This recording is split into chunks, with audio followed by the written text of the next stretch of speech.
News shows were originally designed to present, in brief, the facts of what was happening around the country and around the world. The advent of 24-hour news channels and news talk shows, however, has increasingly led to a need to fill time by talking about rather than presenting the news. Analysis of the news is crucial to understanding the events that shape our world, and hearing different perspectives can help enlighten the listener and reading public. Any subject, however, can become the subject of debate if at least two people have different opinions on it, and television networks seem never to be at a loss to find at least one advocate for any position. Whatever the merits or shortcomings of individual programmes, significant general differences exist between arguments on radio and television and arguments in the print media. These differences include the degree of organisation and development and the risk of personal attack. First, contributions to a panel discussion must be delivered in fragments, usually no longer than a single paragraph, weakened by time constraints, interruptions, overlapping speech, memory gaps, and real or feigned displays of division, impatience, and disbelief by critical panellists. Even on the best programmes, the result is a lack of both coherence or connections between ideas and solid evidence that requires development. Too often, we are treated to conclusions with little indication of how they were arrived at. Second, listeners and viewers of all spoken arguments on TV or other visual media devices are in danger of evaluating them according to criteria that are largely absent from evaluation of written texts. Listeners and viewers can hardly avoid being affected by characteristics that are clearly definable: a speaker's voice, delivery, body mannerisms, dress, and physical appearance. In addition, listeners may be adversely influenced by clumsy speech containing more slang, colloquialisms, and grammar and usage errors than written texts that have the benefit of revision. But if listeners allow consideration of physical attributes to influence their judgment of what the speaker is trying to prove, they are guilty of evaluating the speaker rather than the argument. This is true whether the evaluation is favourable or unfavourable. Strategies for critical listening. Listening is hearing with attention. It is a skill that can be learned and improved. Here are some of the characteristics of critical listening stroke thinking, most appropriate for understanding and responding to arguments. 1. Concentration. If you are distracted, you cannot go back as you do with the written word to clarify a point or recover a connection.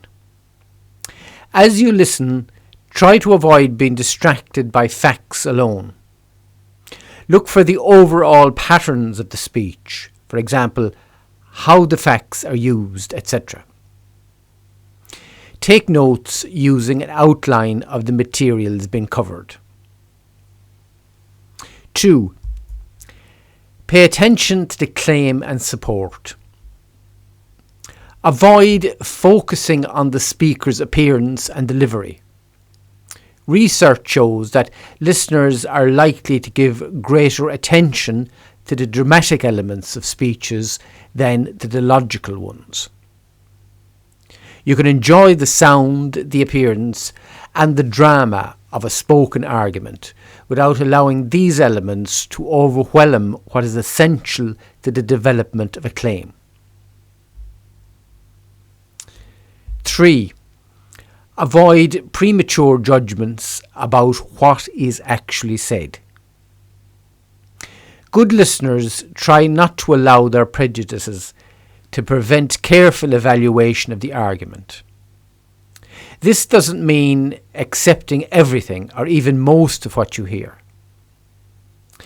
This precaution is especially relevant when the speakers and their views are well known and the listener has already formed an opinion about them, favourable or unfavourable. Can you think of any well-known speaker or speakers you might find yourself prejudging in an argument because you already have an opinion about them before they start to speak? Many of us spend a good part of our lives online. What role does argumentation play in our digital lives? Any of us can get into an argument online, but can an argument in online environments be studied as a rhetorical act? How does our study of a writer, subject and audience apply when our audience can range from our best friend to someone we may never meet face to face? How does a claim, support and warrant apply to a website or a blog? How does your logos, ethos and pathos apply when we can communicate online behind the mask of anonymity? The prose may be informal at times. It is, after all, the digital world's own unique shorthand.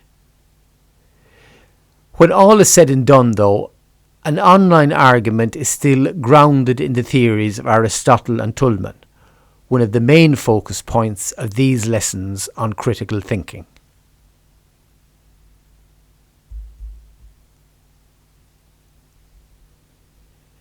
Pre-reading in the context of electronic environments.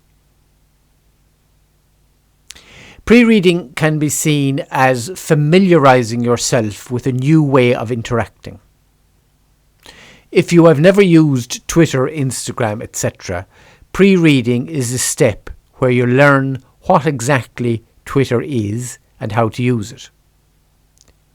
You might sample a few blog posts to see if the blog covers topics of interest to you.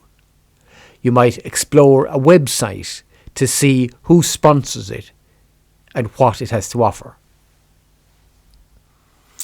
Reading for content. This step is most relevant to blogs, forums, visual lectures and websites, all of which you read or watch because you need the information or simply have an interest in the subject, and all of which are more fully developed than most Facebook posts. With social networking sites, the content is about as free of structure as a stream of consciousness novel. Online interaction. Online environments let readers participate in ways that a static text cannot. On a social network, you can post a question, or you can tell all your friends what your day has been like. You can comment on a blog or start your own. You can click from link to link to link in an endless chain of connections, controlling the twists and turns of your search. Interactivity is one of the two features that has helped the internet revolutionize communication. The other is hypertextuality, or the ability to read different levels of a text by means of hyperlinks. There is no single linear way to read a website. Evaluation. Evaluation of online communication has to take place in the context of its purpose. Much of it is informal and certainly not polished prose.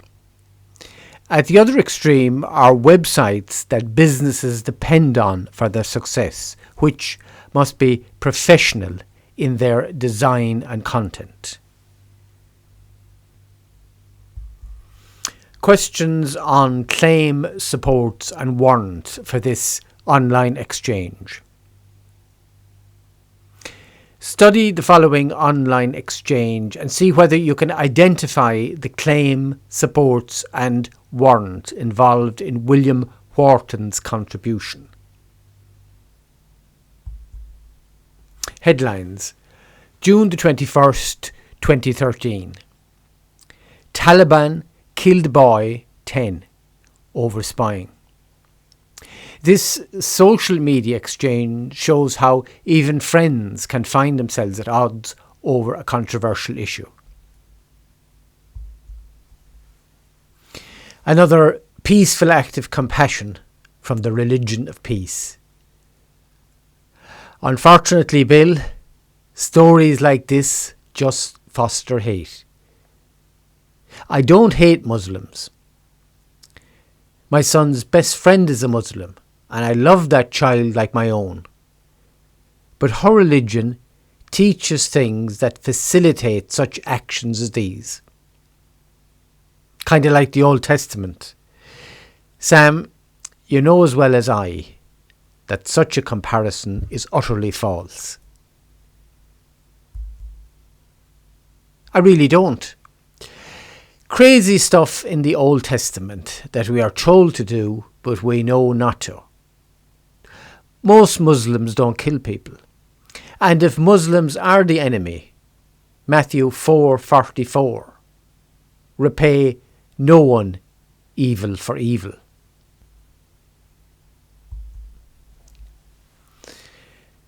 Let us analyse William Wharton's contribution. Using the Tullman model, his claim is Islam is not a religion of peace. His support is the Muslims who killed these children had no compassion. His warrant is a religion of peace does not kill children with no compassion. If we put it as a syllogism, we have his major premise: a religion of peace does not kill children with no compassion. His minor premise is these Muslims killed 3 children with no compassion. And his conclusion, Islam is not a religion of peace. William's claim in the first example and conclusion in the second example are valid only if the particular Muslims who killed the children were acting in a way representative of the teachings of their religion. To prove that this is the case, William offers the example of his son's best friend, whose religion teaches things that facilitate such actions as these. Whether or not to accept William's judgment of Islam depends largely on whether your own experience plus your own knowledge of Islam convinces you that what these individuals did was in keeping with the dictates of their religion.